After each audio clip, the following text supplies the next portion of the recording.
Hello everyone, welcome to my YouTube channel. आज की video में हम क्वेश्चन नंबर 31 टू 40 डिस्कस करेंगे। Question number 1 to 30 already previous video में डिस्कस किया जा चुका है। आप प्लेलिस्ट में जाकर देख सकते हैं। ठीक है, तो चलिए शुरू करते हैं। What is the correct order of the following operation perform for conducting the estimation? First option है वायरिंग लेआउट, सेकेंड ऑप्शन है calculation of the total number of connection, third है selection of the main switch board. ठीक है, तो इसमें से जो correct order है वो क्या होगा? तो इसका जो राइट ऑप्शन है option number second, A B C. ठीक है, क्योंकि पहले वायरिंग का लेआउट हम लोग ड्रॉ करते हैं, फिर उसके बाद सिलेक्ट करते हैं कितने नंबर ऑफ कनेक्शन है, कितने मटेरियल है। ठीक है, फिर उसके हिसाब से हम मेन स्विच बोर्ड का सिलेक्शन करते हैं। नेक्स्ट क्वेश्चन है हमारे पास,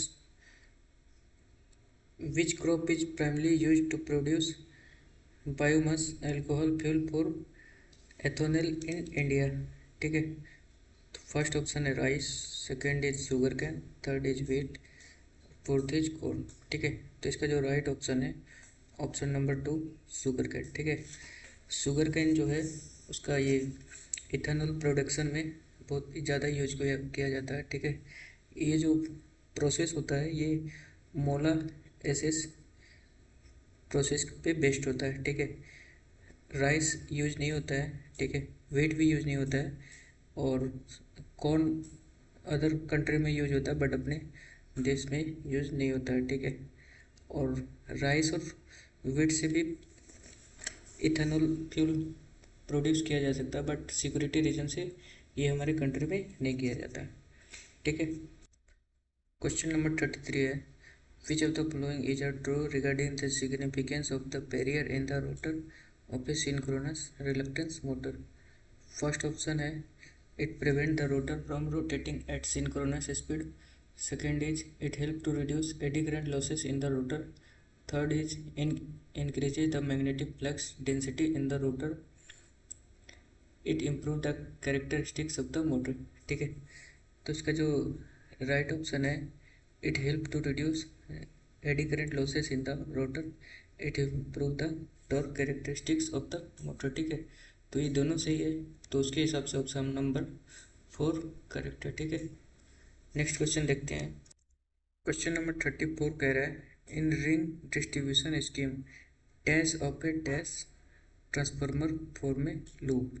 ठीक है, इसका राइट ऑप्शन है प्राइमरी डिस्ट्रीब्यूशन। ठीक है, in ring distribution scheme primary of A distribution transformer form A loop.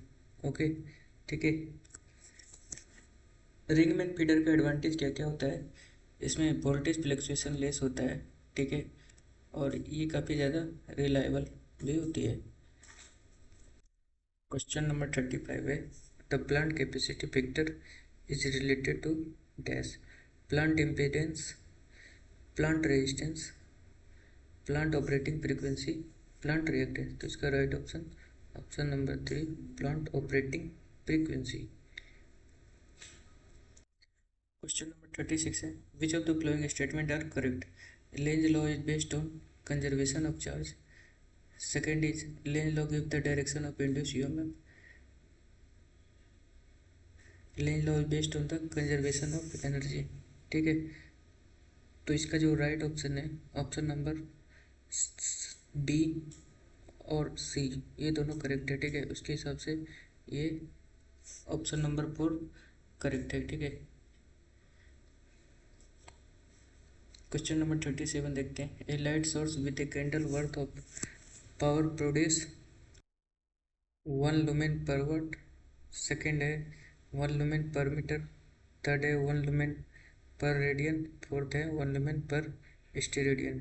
तो इसका जो राइट आंसर है 1 लुमेन पर स्टेरेडियन होता है। ठीक है, 1 candela is equal to 1 lumen per steradian. ठीक है, स्टेरेडियन क्या होता है? It is the unit of measure for solid angle in 3D space. Question number 38 पे आते हैं, the deflecting torque in a Electrostatic instrument can be calibrated by adjusting the spring constant. Wrong. Adjusting the damping, नहीं, इसे भी नहीं कर सकते हैं. Adjusting the frequency, ये भी wrong है. ऑप्शन नंबर 4 ये करेक्ट है. ठीक है. Adjusting the potential difference between the plate. अगर हम स्प्रिंग कॉन्स्टेंट से करते हैं तो रिस्टोरिंग टॉर्क में इफेक्ट होगा, या फिर डैम्पिंग को एडजस्ट करते हैं तो इससे भी नहीं होगा. ठीक है. और फ्रीक्वेंसी एडजस्ट करके भी नहीं किया जा सकता, तो इसलिए ऑप्शन नंबर 4 इसका करेक्ट है. Question number 39. The sum of instantaneous power in a three phase system is option 1 0, second remain constant, third thrice the line frequency, fourth twice the line frequency. ठीक है. तो इसका जो राइट ऑप्शन है option number 2 remain constant. Guys इसमें बहुत लोग टिक ये 0 भी लगा देते हैं. ठीक है, बट वो रॉन्ग है. अगर क्वेश्चन इंस्टेंटेनियस करंट या फिर इंस्टेंटेनियस वोल्टेज पूछता तो उसका समेशन 0 होता है. ठीक है, बट इस क्वेश्चन में इंस्टेंटेनियस पावर पूछा है, उसके हिसाब से ये रिमेन्स कांस्टेंट आंसर करेक्ट है. Question number 40 and last. Which of the following lamp is a not discharge lamp. ठीक है, तो option number second third fourth ये नहीं है. ठीक है, इसका राइट ऑप्शन इनकैंडेसेंट लैम्प होता है. ठीक है, incandescent lamp heating effect element के प्रिंसिपल पे काम करता है, और बाकी न्यून सोडियम मरकरी ये सब डिस्चार्ज लैम्प का एग्जाम्पल है. ठीक है, तो इस वीडियो में इतना ही. नेक्स्ट वीडियो में मिलते हैं, तब तक के लिए थैंक यू.